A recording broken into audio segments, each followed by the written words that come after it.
Dito na ako mga friends sa laot. Pinawihan ako ng maliliit na puset. Ito sakto siguro ito ipain ng ano, tawa. Paginan ko na lang yung tawa ko pagka matsambahan ng malaking isda.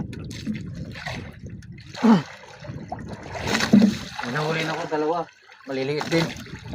Kalanganin naman ipain sa tawa. Sobrang malaki-laki rin. Ito parang pinakamaliit ito. Painan ko yung tawa ko.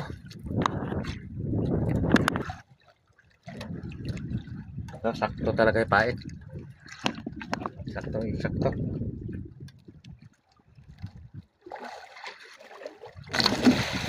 Ipain ko yun para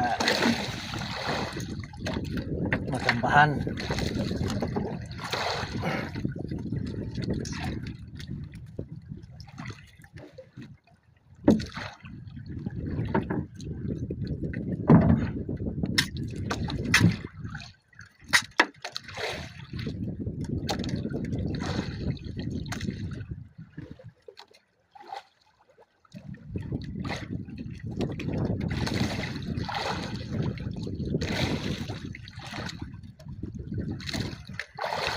Ay, mahid ako siya.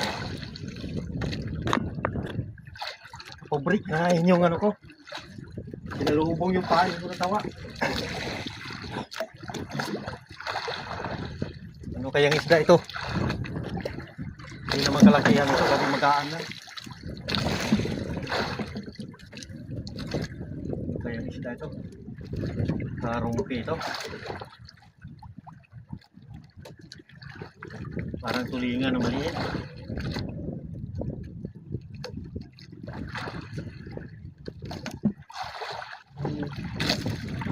Oops. Lang makabitaw. Parang tulingan.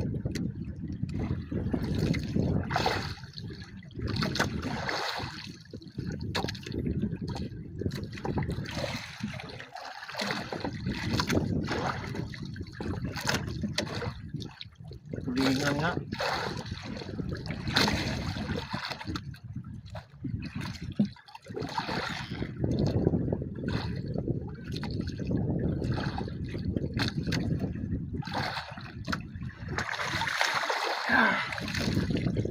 Tulingan mga kapobre.